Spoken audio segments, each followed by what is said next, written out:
What's going on, everybody? Welcome to another episode of Hockey Playoff Edition with Mike and Xavier. I am Mike. This is my partner Xavier. Xavier, how you doing today, brother? Yeah, how we doing, man? Happy Thursday, Mike. How's everybody doing? Everybody's doing great, man. Now let's get to it. Game Let's do it. two, Tampa Bay Lightning, Toronto Maple Leafs. Tampa Bay Lightning, they went back to their old habits. They played outstanding um, team effort. Victor Hedman had a big game.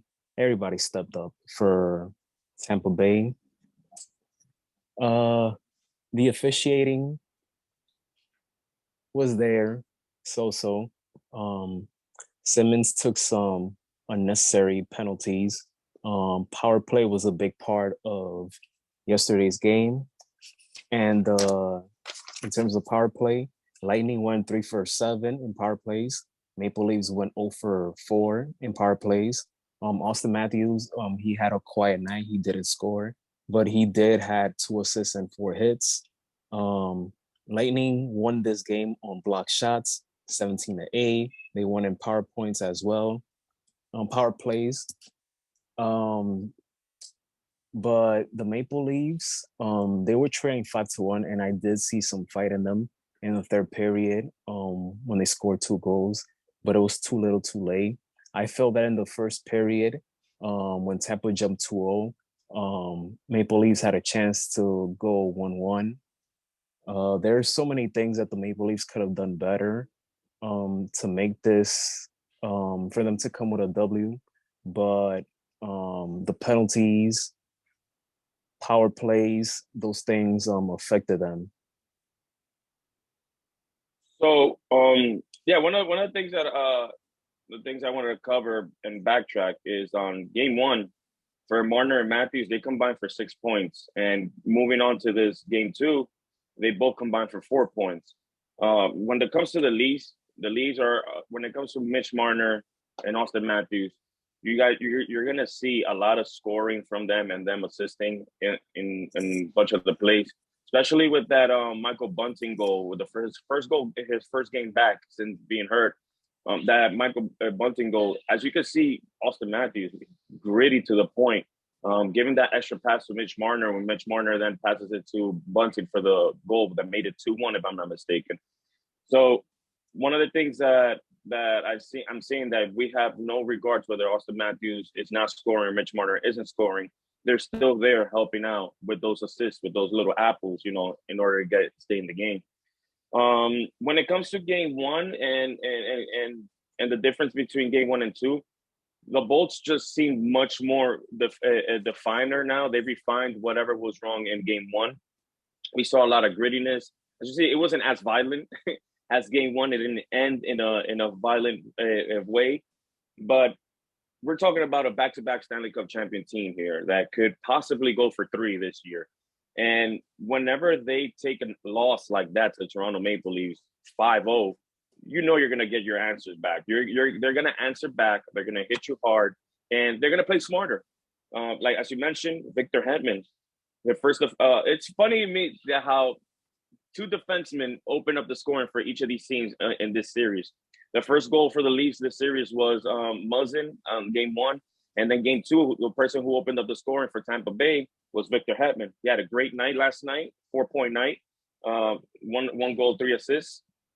And that just goes to show the kind of player he is, that he's one of those guys who's, yes, he's a defenseman. He's tall, very big rounded, but he's not afraid to go fast at you and down on the net. He's willing to get into the play the same way as the forwards.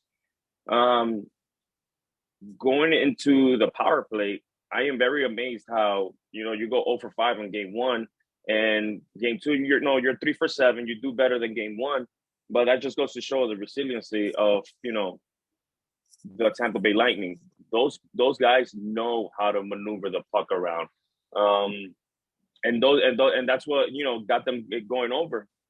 That's what. And yes, Wayne Simmons, two dumb penalties, and they got bid in. Moving forward.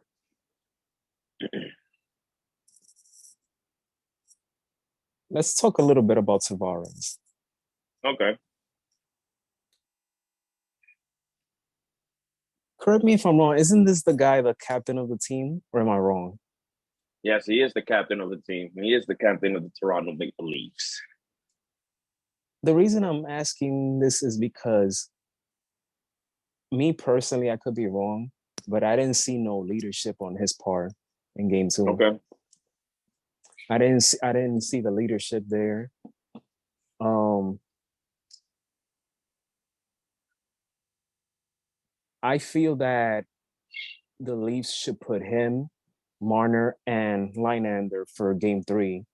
Mm-hmm. That could be a one way to go about it because I want to see more. I want to see more from him in game three.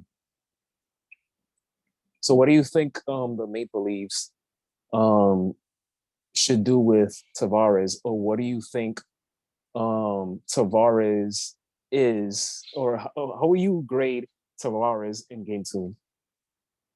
Well, as you mentioned, I feel that Tavares, I would say he was a no-show, but we need to see more of Tavares down the line. I saw a lot of William Nylander doing his thing.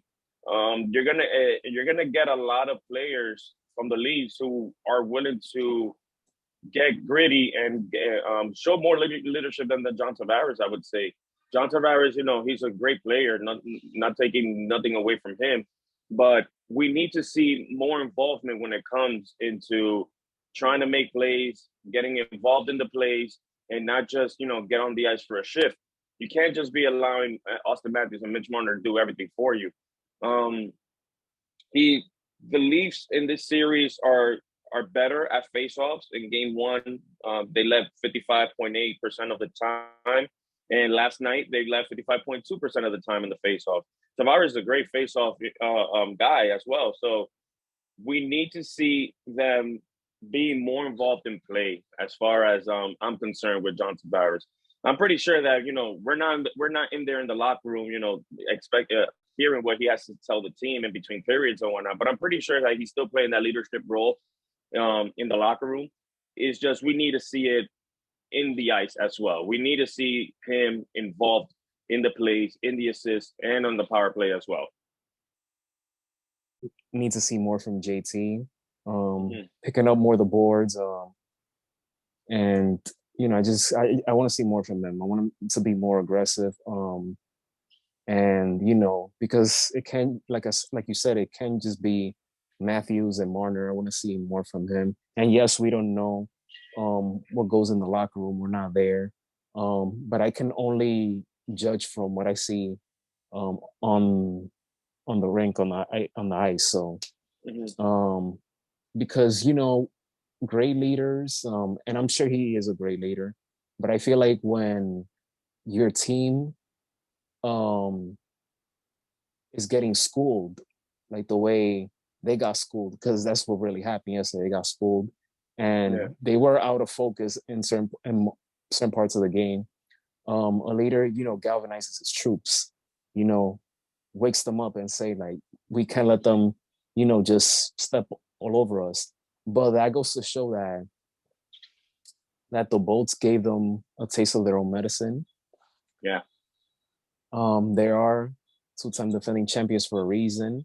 This was a great team win, great team effort, and I wouldn't be surprised if the Bolts underestimated the Maple Leafs in Game One.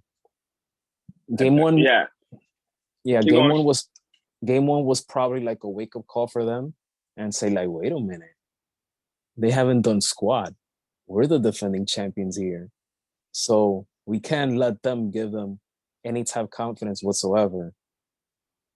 So And then um and then and then they get with the Tampa Bay Lightning is again, it's a championship defending team. Corey Perry as well.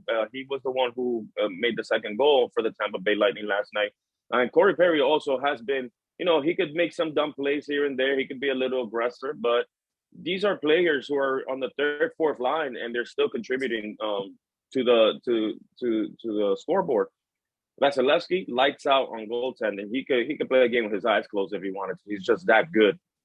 So, and I do agree with you. I firmly believe that they took the Leafs a little lightly in game one. I do still believe that speed will play a factor in this series due to the fact that Toronto has better legs than the Tampa Bay Lightning. Um, but if you really want to see a difference maker on the scoreboard, you're going to have to see a lot of contributions from your third and fourth line. Because as you can see, Tampa Bay could do that with the third and fourth. These guys are not going to go out, man. Either team has the ability to get scored on and still at tally as well. So it could be a reach. If you're not betting the overs in Vegas, man, I don't know what to tell you because, boy, that's how it's been with these two teams. So I believe Vasilevskiy is going to be the big factor moving on forward into this series for the Tampa Bay Lightning to keep them there. And the championship experience and the experience that this core has, I truly believe that if the Leafs don't get it together with the third and fourth lines, they're going to be in trouble. Vasilevskiy had 31 saves for the night. As for the Maple Leafs goaltender Jack Campbell, he had 29 saves for them. So both goalies did their part, but you know, like we said, the Maple Leafs, they got to pick it up. They got to pick it up. You need more from the other guys. It can't just be Marner and Matthews, and I can't stress that enough. You can't stress that enough. They had to step up. Now that the series is shifting back to Tampa,